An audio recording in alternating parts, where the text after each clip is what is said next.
Topic का नाम है महासागरीय निक्षेप। सिंपल सा टॉपिक है, एकदम बिल्कुल हिस्ट्री जैसा। महासागरीय निक्षेप, बिल्कुल साइंस वाली फील नहीं आनी इसमें। इसको ओशियन डिपॉजिट कहते हैं आप। महासागरीय निक्षेप सागर में कई स्रोतों से विभिन्न प्रकार के डिफरेंट टाइप के अवसाद डिपॉजिट जमा होते हैं। जो डिपॉजिट जमा होते हैं सागर में, उनके स्रोत अलग अलग होते हैं। जैसे नदियां अपने साथ कुछ डिपॉजिट लेकर आती हैं। इसके अलावा नदियों के अलावा सर आवाज सही से नहीं आ रहा है। आवाज सही से नहीं आ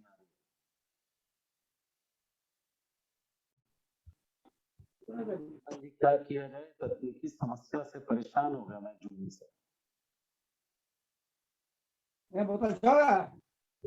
आज की क्लास बस हम जूम पे लेंगे। कल से जो क्लास होगी, मेरी कोशिश होगी कि मैं उसको गूगल मीट पे कर दूं, क्योंकि वहां परेशानी नहीं। जूम में ही थोड़ी परेशानी है। यूट्यूब पे भी प्रॉब्लम नहीं हो रही है, सिर्फ जूम में प्रॉब्लम हो रही है। कोशिश रहेगी मेरी कि कल से क्लास में कोई दिक्कत ना हो। अभी वर्तमान में जो यदि सुनने लायक है तो सुनिए, और बाकी रिकॉर्ड हो रहा है। रिकॉर्डिंग के बाद हम देख लेंगे इसकी क्वालिटी क्या है। बेटर क्वालिटी होगी तो हम यही डाल देंगे रिकॉर्डिंग, अदरवाइज इस पे हम रिकॉर्ड करके वीडियोस आपको डाल देंगे। पढ़ लीजिएगा टॉपिक पे। हम बात कर रहे हैं ओशियन डिपॉजिट की, सागरीय निक्षेप की बात कर रहे हैं। और सागरीय निक्षेप का मतलब क्या है? अवसाद जो सागर की तली में जमा होता है। ठीक है, सागर की तली में जो जमा होता है निक्षेप, उसके लिए ही ये टर्म यूज होता है सागरीय निक्षेप। कई स्रोतों से ये सागर में जमा होते रहते हैं। जैसे तो महासागरीय जैव मंडल है, यानी महासागर के अंदर जो पारिस्थितिकी तंत्र है, जीवों का तंत्र है, उनके मरने से जो अवसाद जमा होता है वो एक अलग वैरायटी का अवसाद होता है।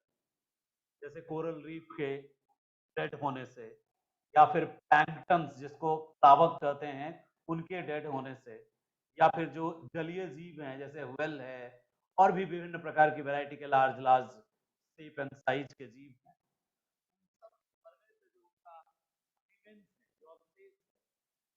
सागर की तली में जमा हो जाता है। इसके अलावा ज्वालामुखी के फटने से जो मैग्मा या मलबा आता है, उसके कारण भी, यानी कि जो लवणता के स्रोत थे वही निक्षेप के भी स्रोत हैं। दरअसल लवणता खुद में अपने आप में एक निक्षेप है, डिपॉजिट। तो सोर्स ऑफ ओशियन डिपॉजिट। काम आवाज कम हो गया। सर आवाज नहीं आ रही है।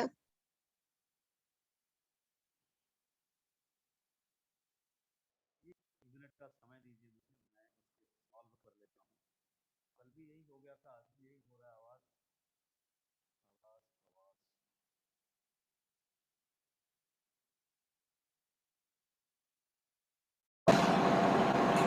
माइक तो सही है, उसके बाद आवाज क्यों नहीं आती?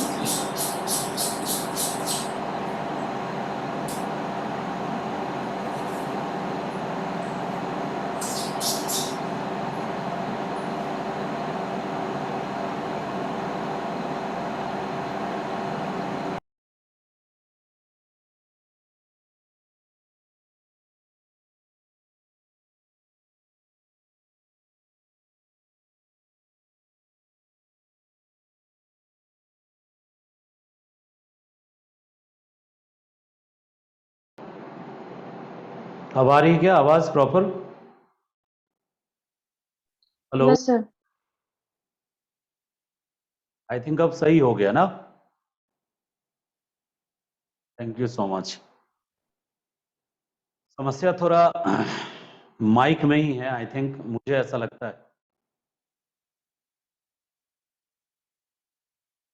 चलिए कंटिन्यू करते हैं क्लास को। तो हम डिस्कस कर रहे थे ओशियन डिपॉजिट्स पे। और ओशियन डिपॉजिट से एक ही क्वेश्चन आना है एग्जाम में कि क्लासिफिकेशन ऑफ ओशियन डिपॉजिट क्या है। माइक मैंने चेंज कर लिया है अभी, आप बस नीचे जो सिस्टम सेट है उसको चेंज किया है, हम कर लेंगे कल और इसको बेहतर तरीके से चेंज। क्यों माइक हम यूज कर लेंगे, हो सकता है इसके तार में कुछ वायर में प्रॉब्लम हो। तो हम बात कर रहे थे आपसे कि जो ओशियन डिपॉजिट्स है उससे सिर्फ एक ही क्वेश्चन एग्जाम में आ सकता है, वो आ सकता है क्या, question classification of ocean deposit, यानी महासागरीय निक्षेपों की का वर्गीकरण प्रस्तुत करें, यही एग्जाम में आना है। बाकी स्रोत नहीं पूछते हैं, आज तक कभी नहीं पूछा और आगे भी नहीं पूछेगा। तो अब सवाल ये उठता है कि यदि केवल यही पूछेगा कि महासागरीय निक्षेप का क्लासिफिकेशन बताइए, तो क्या क्लासिफिकेशन बहुत टफ है क्या? नहीं, बिल्कुल टफ नहीं है। क्लासिफिकेशन में बस स्रोत के आधार पर क्लासिफिकेशन किया जाता है। तो सागरीय निक्षेप के स्रोत हैं, उन स्रोतों के आधार पर ही क्लासिफिकेशन किया जाता है। अब स्रोत क्या क्या है? जो जमीन से निक्षेप आता है, जो स्थलखंड से जो डिपॉजिट्स आता है, उसको नाम दे दिया जाता है टेरिजेनस डिपॉजिट, उसको स्थलीय या भूमिज निक्षेप। जा शब्द जिसके अंत में लगता है जन्म लेने वाला। अब मेनली क्या है, क्लास में सबसे इंपॉर्टेंट टॉपिक इसका है क्या, वर्गीकरण। महासागरीय निक्षेप का क्या पढ़ना है आपको, क्लासिफिकेशन। और क्लासिफिकेशन टोटली बेस्ड किस पे है, सोर्सेस पे। सोर्सेस स्रोत जो है उस पर आधारित है। अवसाद के स्रोत, यदि जमीन से आता है अवसाद तो भूमिज कहते हैं, ठीक है, भूमिज निक्षेप कहते हैं या स्थलीय निक्षेप कहते हैं, ठीक है, भूमिज निक्षेप या। सर सेलिनिटी पूरा हो गया था क्या सर? ठीक, क्या बताया आप? सर सेलिनिटी चल रहा था सर, पिछले क्लास में कुछ कुछ देर क्लास हुई थी और इसके बाद ऑफ हो गया। अभी हम जब क्लास स्टार्ट किए थे शायद आप नहीं आए होंगे। मैंने सैलिनिटी पे जो जो मेन पॉइंट्स थे वो डिस्कस कर लिया था। और सैलिनिटी में मैंने कहा था प्री रिलेटेड सिर्फ कहाँ पे ज्यादा लवणता है अभी और कहाँ पे कम लवणता है, उसका वितरण सिर्फ थोड़ा पढ़ना है। और उसके बाद हम सीधे अगले टॉपिक पे आएंगे, लास्ट क्लास में हमने कहा था। और माइक खराब होने के कारण मैंने फिर से वो क्लास को अभी तक अपलोड नहीं किया ग्रुप में, हम उस पर फिर से वीडियो बना के अपलोड कर देंगे। Okay sir. कारण हाँ, क्योंकि उसमें ना थोड़ा साउंड की प्रॉब्लम है, इसमें भी साउंड की प्रॉब्लम है, तो इस पर भी मेरा बना हुआ जो वीडियो है वो हम अपलोड कर देंगे उसमें ग्रुप में। Okay sir, thank you. ठीक है, देखिए छोटे जो टॉपिक्स हैं उनमें ज़्यादा टाइम वेस्ट करने से कोई फायदा नहीं है। सैलिनिटी बहुत इजी टॉपिक है और इससे भी इजी टॉपिक है डिपॉजिट्स। कोरल रीफ एक एडवांस टॉपिक है, यूपीएससी के लिए बहुत महत्वपूर्ण है और कोरल का डिस्ट्रीब्यूशन इंडिया में पढ़ना बहुत जरूरी है। कोरल के यूटिलाइजेशन पे प्री में भी क्वेश्चन आता है। कोरल से रिलेटेड जो कोरल ब्लीचिंग है, प्रवाल विरंजन, वो बार बार पीटी में पूछा जाता है यूपीएससी में। तो कुछ चैप्टर बाय चैप्टर ना आयोग का इंटरेस्ट डिफरेंट डिफरेंट है। जो बिहार का जो बीपीएससी है, बिहार का जो आयोग है या यूपी का जो आयोग है, इनके इंटरेस्ट अलग है। आप जब लास्ट ईयर क्वेश्चन का एनालिसिस करेंगे तो पता चलेगा कि उत्तर प्रदेश ज्यादा जियोमॉर्फोलॉजी पे फोकस करती है। ऐसे तो सब जियोमॉर्फोलॉजी पे फोकस करते हैं। यूबीपीसीएस के एग्जाम में आप देखेंगे कि अल्फ्रेड वेगनर हर बार पूछता है, प्लेट टेक्टोनिक पूछता ही पूछता है, डेविस के चक्र और क्लाइमेटोलॉजी में थानथवेट और कोपेन, यानी 10 क्वेश्चन हैं, 10 से 12, उनको तैयार कर लिया जाए तो मुख्य परीक्षा में वो क्वेश्चंस उससे बाहर नहीं जाते, वही रिपीट होते हैं यूपी और बिहार में। लेकिन जो आईएएस के एग्जाम के जो क्वेश्चंस हैं उसमें सिलेबस का ईच एंड एवरी टॉपिक आपको पढ़ के जाने के बाद भी क्वेश्चन में कुछ ऐसे दिखेंगे प्रश्न जो आपने चर्चा नहीं किया हो।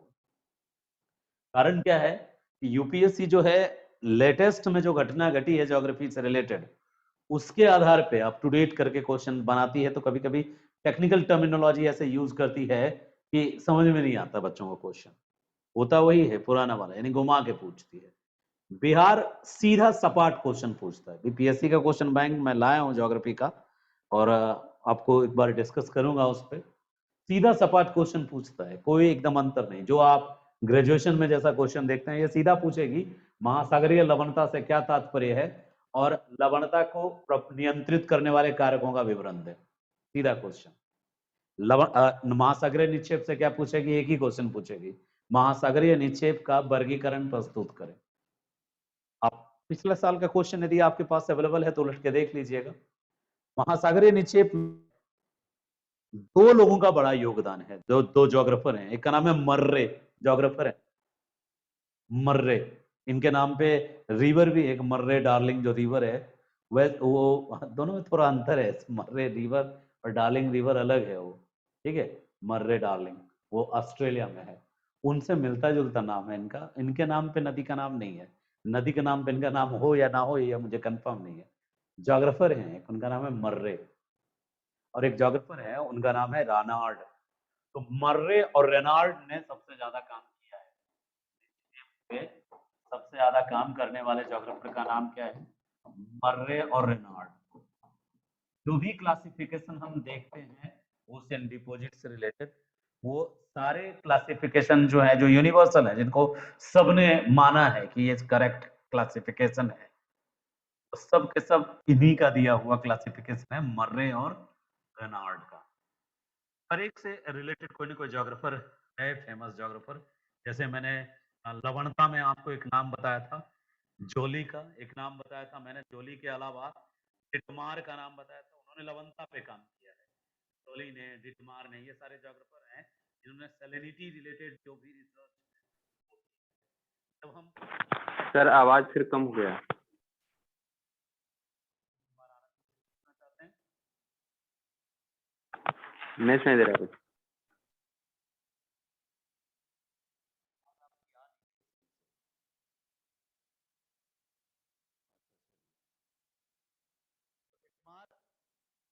सैलिनिटी से रिलेटेड ज्योग्राफर थे, जॉली सैलिनिटी से रिलेटेड ज्योग्राफर थे। इसके अलावा डार्विन भी सैलिनिटी से रिलेटेड ज्योग्राफर में काउंट होते हैं।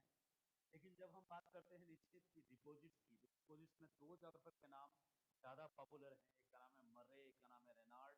हालांकि फिर से आवाज चला गया। जी सर।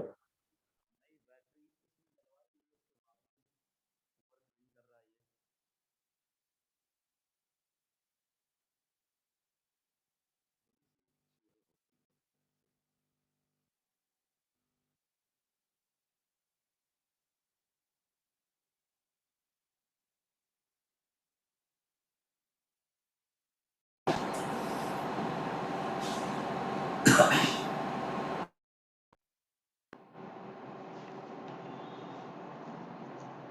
आ रही है आवाज? ये सर आ रही है।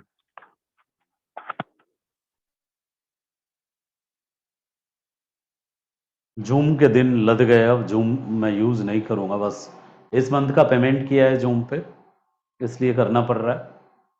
और जितने भी वीडियोस हैं वो सब मैं डाउनलोड कर लिया जो जूम पे पड़े हैं। मैं अब गूगल मीट यूज करूंगा, उसमें प्रॉब्लम नहीं है और उसमें पेमेंट भी कम है, फी कम है और इससे बेहतर है वो गूगल मीट। मैं यूज करके देखा, हिंदी की जो क्लास चल रही है, हिंदी ऑप्शनल की, गूगल मीट पे चल रही है। गूगल मीट यदि आपको यूज करना नहीं आता है तो एक बार देख लीजिएगा, वो और इजी है। आपके ईमेल एड्रेस से चलता है वो, और आपका जो जीमेल है उसमें गूगल मीट का ऑप्शन आता है। गूगल मीट अलग से एक छोटा सा ऐप भी होता है, इसको आप अपलोड कर डाउनलोड कर सकते हैं। तो जो लिंक दिया जाएगा वो डायरेक्ट उसी में ओपन हो जाएगा। वो भी इसी तरीके का प्लेटफॉर्म है। इसमें क्या हो रहा है, बीच बीच में साउंड चला जा रहा है, पता नहीं क्यों चला जा रहा है, मुझे समझ में नहीं आ रहा है। आई थिंक यूट्यूब पे भी वैसे ही प्रॉब्लम हुआ होगा, हमको पता भी नहीं चला, हम तो पढ़ा के निकल गए। यूट्यूब पे आप में से कोई थे अवेलेबल आज क्लास में?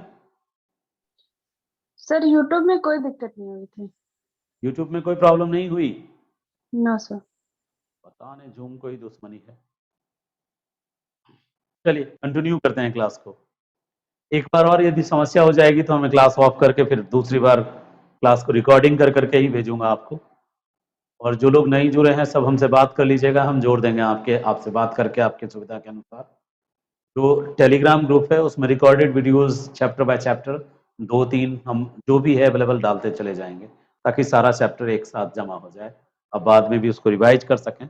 और लाइव होगा तो हम सीधे जो यूट्यूब का दूसरा चैनल है एक उस पर लाइव आके आपके डाउट सेशन एक्सप्लेन कर देंगे, या फिर वहीं पढ़ाएंगे सीधे। ज्योग्राफी ऑप्शनल है, वो सेकंड चैनल है ना अपना ऑप्शनल, वहीं पढ़ा देंगे हम आपको। चलिए कंटिन्यू करते हैं क्लास को। हम लिंक जब टूट जाता है, रिदम टूट जाता है, तो मन करता है क्लास ही ऑफ कर दूं। ठीक है,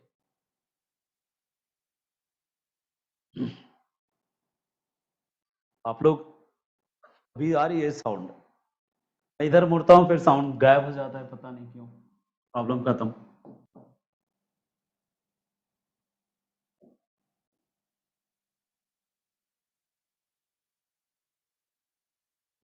कल से आपकी क्लास जो है मैं YouTube पे अभी तत्काल YouTube या गूगल मीट दोनों में से मैं देख लेता हूं कौन ज़्यादा बेटर रहेगा, उसके ऊपर हम कर लेंगे क्लास।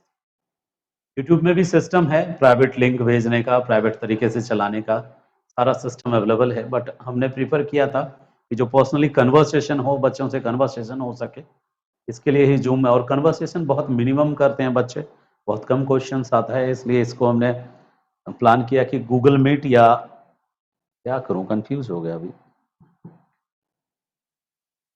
Sound problem. इस रिकॉर्डिंग को भी मैं डालूंगा नहीं, इस पे जो चैप्टर है महासागर यानी 3-4 चैप्टर्स हैं, इनका वीडियो डायरेक्टली आपके ग्रुप में ही डाल देंगे, वहीं से देख लीजिएगा, टाइम वेस्ट ना करते हुए। कैंसिल करता हूं मैं क्लास को आज।